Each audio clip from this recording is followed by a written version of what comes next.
दोस्तों, भारत के खिलाफ साजिशें रचने वाले पाकिस्तान पर अब उसी की ज़मीन से ऐसा पलटवार हुआ है जिसकी किसी ने कल्पना नहीं की थी।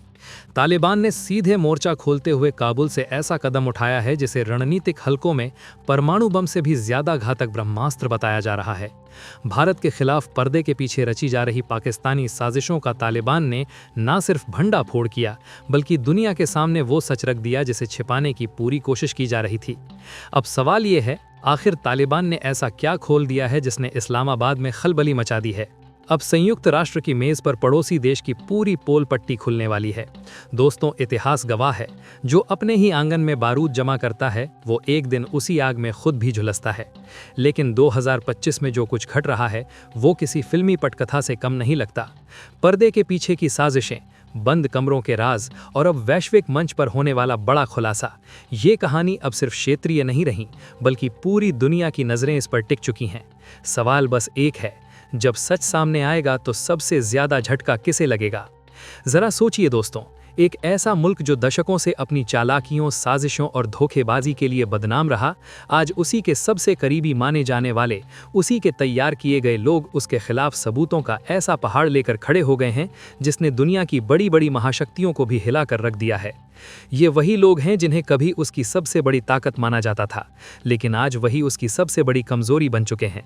और जब अपनों की गवाही सामने आती है तो इतिहास सिर्फ करवट नहीं लेता, पूरी कहानी पलट जाती है।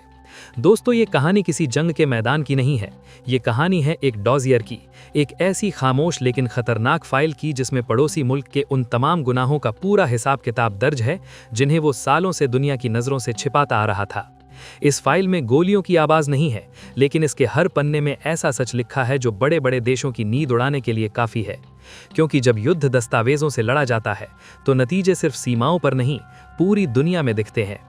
काबुल की सरकार ने चुपचाप बिना किसी शोर शराबे के एक ऐसा कूटनीतिक जाल बुना है जिसमें अब हमारा पड़ोसी मुल्क बुरी तरह फंसने वाला है। ये फाइल महज कागज का टुकड़ा नहीं है, बल्कि ये वो सबूत है जो साबित करेगा कि कैसे ये देश अपनी सीमाओं के भीतर दुनिया को अस्थिर करने वाले तत्वों को पाल रहा है। खबर आ रही है कि इस डॉजियर में भारत का भी जिक्र है, ईरान का भी जिक्र है और उन काली करतूतों का कच्चा चिक्का है जो सीमाओं पर रची जा रही थीं। आखिर क्या है उस फाइल में? क्यों इसे पाकिस्तान की डिप्लोमेटिक मौत का फरमान कहा जा रहा है? और सबसे बड़ी बात, भारत इस पूरे खेल में कैसे बाजीगर बनकर उभर रहा है? हम आपको बताएंगे इस धमाकेदार खबर की पूरी कहानी। तो बने रहिएगा वीडियो पर, और इस संबंध में आपके जो भी विचार हों कमेंट में लिखकर जरूर बताइएगा। डॉजियर का धमाका और पड़ोसी की घबराहट। अब चलिए सीधे मुद्दे पर आते हैं और इस राज से पर्दा उठाते हैं जिसने पड़ोसी मुल्क की नींद हराम कर दी है। आप लोगों ने अक्सर फिल्मों में देखा होगा कि पुलिस या जासूस किसी अपराधी के खिलाफ सबूत इकट्ठा करते हैं जिसे डॉजियर कहा जाता है। बिल्कुल वही काम अब काबुल की सरकार ने किया है। ये वही काबुल है जिसे कभी पड़ोसी मुल्क अपना बैकयार्ड समझता था, अपना गुलाम समझता था। उसे लगता था कि काबुल में जो भी होगा वो उसके इशारे पर होगा। लेकिन कहते हैं ना कि वक्त बड़ा बलवान होता है। आज उसी काबुल ने पाकिस्तान के खिलाफ एक विस्तृत सबूतों से भरा हुआ डॉजियर तैयार कर लिया है। और ये कोई हवाई बात नहीं है, ये डॉजियर सीधे संयुक्त राष्ट्र की टेबल पर पटका जाने वाला है। सोचिए, जब भरी दुनिया के सामने अमेरिका, रूस, चीन और यूरोप के सामने पाकिस्तान की पोल खुलेगी तो उसकी क्या इज्जत रह जाएगी? वैसे इज्जत तो बची ही नहीं है, लेकिन जो थोड़ी बहुत साख बची थी ये डॉजियर उसे भी मिट्टी में मिला देगा। इस डॉजियर में साफ साफ लिखा है कि पाकिस्तान अब दुनिया के लिए खतरा बन चुका है। काबुल का कहना है कि पाकिस्तान अपनी जमीन का इस्तेमाल अशांति फैलाने वाले समूहों के लिए एक फैसिलिटेशन सेंटर के रूप में कर रहा है। यानी आसान भाषा में समझें तो वहां गड़बड़ी फैलाने वाले लोगों को ट्रेनिंग दी जा रही है, उन्हें पैसा दिया जा रहा है, उन्हें लॉजिस्टिक सपोर्ट दिया जा रहा है।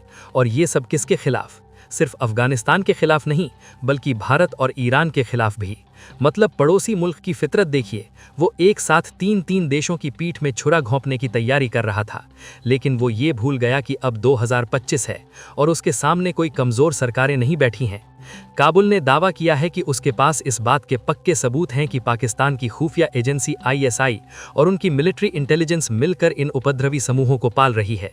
ये वही ISI है जिसके काले कारनामे पूरी दुनिया जानती है, लेकिन अब तक कोई ठोस सबूत सामने नहीं आ पाता था। इस बार सबूत पड़ोसी के घर से नहीं बल्कि उसके पुराने दोस्त के घर से निकल कर आ रहे हैं। ये वैसा ही है जैसे घर का भेदी लंका ढाए। पाकिस्तान सोच रहा था कि वो भारत के खिलाफ अपनी साजिशें रचता रहेगा और कोई उसे पकड़ नहीं पाएगा, लेकिन अब उसकी अपनी ही बनाई हुई कठपुतली ने उसकी डोर काट दी है। बलूचिस्तान का एंगल और भारत कनेक्शन। कहानी में ट्विस्ट यहीं खत्म नहीं होता। इस डॉजियर में एक बहुत ही संवेदनशील मुद्दे को उठाया गया है और वो है बलूचिस्तान। आप सब जानते हैं कि बलूचिस्तान में पाकिस्तान की फौज किस तरह का जुल्म ढा रही है, लेकिन इस डॉजियर ने एक नया ही खुलासा किया है। काबुल का आरोप है कि पाकिस्तान बलूचिस्तान के इलाके में ISIS जैसे खतरनाक संगठनों को पनाह दे रहा है। जी हाँ, वही संगठन जो दुनिया भर में नफरत और हिंसा का पर्याय बन चुका है। पाकिस्तान इन समूहों का इस्तेमाल अपने ही पड़ोसियों को डराने और धमकाने के लिए कर रहा है। डॉजियर में साफ कहा गया है कि इन समूहों को पाकिस्तान इसलिए पाल रहा है ताकि इनका इस्तेमाल भारत और ईरान के खिलाफ प्रॉक्सी वॉर में किया जा सके। मतलब सामने से लड़ने की तो हिम्मत है नहीं, क्योंकि 1971 और 1999 में जो मार पड़ी थी उसका दर्द आज तक नहीं गया है। इसलिए अब ये कायराना रास्ता अपनाया जा रहा है। लेकिन भारत के लिए ये खबर क्यों महत्वपूर्ण है, समझिए इस बात को। जब काबुल जैसा देश जो खुद आंतरिक चुनौतियों से जूझ रहा है, वो अगर दुनिया के सामने आकर ये कहेगा कि देखो भाई, ये पाकिस्तान भारत के खिलाफ साजिश रच रहा है और मेरे पास सबूत है, तो दुनिया को मानना ही पड़ेगा। भारत तो दशकों से ये बात कह रहा है, लेकिन अब जब ये बात एक तीसरा पक्ष सबूतों के साथ कह रहा है, तो भारत का पक्ष अंतर्राष्ट्रीय मंच पर और भी मजबूत हो जाता है। ये भारत की कूटनीतिक विजय है। बिना एक गोली चलाए, बिना एक शब्द बोले भारत ने अपने दुश्मन को उसी के जाल में फंसा दिया है। पाकिस्तान अब ये नहीं कह सकता कि ये भारत का प्रोपेगेंडा है, क्योंकि आरोप लगाने वाला तो उसका अपना सगा अफगानिस्तान है। ये खुलासा बलूचिस्तान की आज़ादी की मांग करने वालों के लिए भी एक बड़ी ताकत बनेगा। जब दुनिया देखेगी कि पाकिस्तान कैसे वहां के संसाधनों का इस्तेमाल गलत कामों के लिए कर रहा है, तो अंतर्राष्ट्रीय दबाव बनना तय है। ये डॉजियर पाकिस्तान की सेना और उसकी एजेंसियों के चेहरे से वो नकाब नोच लेगा जिसके पीछे वो खुद को शांति दूत बताते फिरते थे। अब जरा इस डॉजियर के दूसरे पहलू पर नजर डालते हैं, जो इंसानियत को शर्मसार करने वाला है। पाकिस्तान सिर्फ साजिशें ही नहीं रच रहा, बल्कि वो अपने पड़ोसी देश के आम नागरिकों का भी जीना हराम कर रहा है। डॉजियर में बताया गया है कि पाकिस्तान ने अफगानिस्तान के खिलाफ एक अघोषित आर्थिक नाकेबंदी कर रखी है। सोचिए, अफगानिस्तान एक लैंडलॉक्ड देश है, यानी उसके चारों तरफ जमीन है, समुद्र नहीं है। अंतर्राष्ट्रीय कानूनों के मुताबिक ऐसे देशों को व्यापार करने के लिए रास्ता देना पड़ोसी देशों का फर्ज होता है। 1965 का एक ट्रांजिट ट्रेड कन्वेंशन भी है जिस पर दुनिया भर के देशों ने साइन किए हैं, लेकिन पाकिस्तान वो तो कानूनों को अपनी जूती की नोक पर रखता है। उसने पिछले 2 महीनों से अफगान व्यापारियों का रास्ता रोक रखा है। ट्रकों की लंबी कतारें बॉर्डर पर खड़ी हैं, सामान सड़ रहा है, लेकिन पाकिस्तान के कान पर जूं तक नहीं रेंग रही।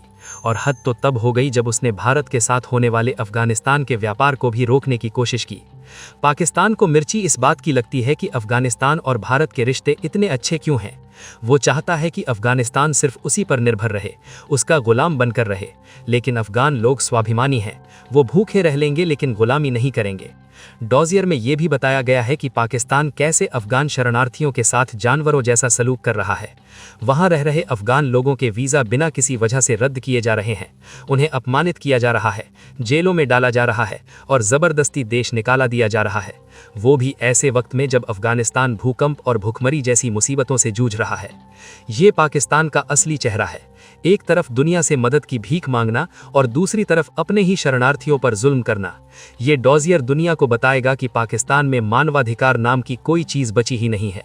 ये सिर्फ एक राजनीतिक लड़ाई नहीं है, ये एक मानवीय संकट है जिसे पाकिस्तान ने जानबूझकर पैदा किया है। अब सवाल ये उठता है कि इस डॉजियर का अंजाम क्या होगा? क्या दुनिया इसे गंभीरता से लेगी? जवाब है बिल्कुल हाँ, क्योंकि ये 2025 है और दुनिया के समीकरण बदल चुके हैं। काबुल ने साफ कर दिया है कि ये डॉजियर सिर्फ यूएन को नहीं, बल्कि अमेरिका, ब्रिटेन, रूस, चीन और सबसे महत्वपूर्ण भारत को भी भेजा जाएगा। साथ ही सऊदी अरब, यूएई और तुर्की जैसे मुस्लिम देशों को भी ये सबूत सौंपे जाएंगे। इसका मतलब समझते हैं आप? इसका मतलब है कि पाकिस्तान अब मुस्लिम जगत में भी अकेला पड़ने वाला है। जिन देशों से वो कर्ज मांग मांग कर अपना देश चला रहा था, जब वो देखेंगे कि ये देश अपने ही मुस्लिम भाइयों के साथ क्या कर रहा है, तो उनकी क्या प्रतिक्रिया होगी। चीन जो पाकिस्तान का सदाबहार दोस्त बनता है, वो भी अब कतराने लगा है, क्योंकि चीन को भी अपनी सुरक्षा की चिंता है। अगर पाकिस्तान में ऐसे उपद्रवी गुट पलते रहे तो चीन के प्रोजेक्ट्स भी सुरक्षित नहीं है। और अमेरिका, वो तो पहले ही पाकिस्तान की हरकतों से वाकिफ है। ये डॉजियर उसके हाथ में एक और हंटर दे देगा पाकिस्तान को कसने के लिए।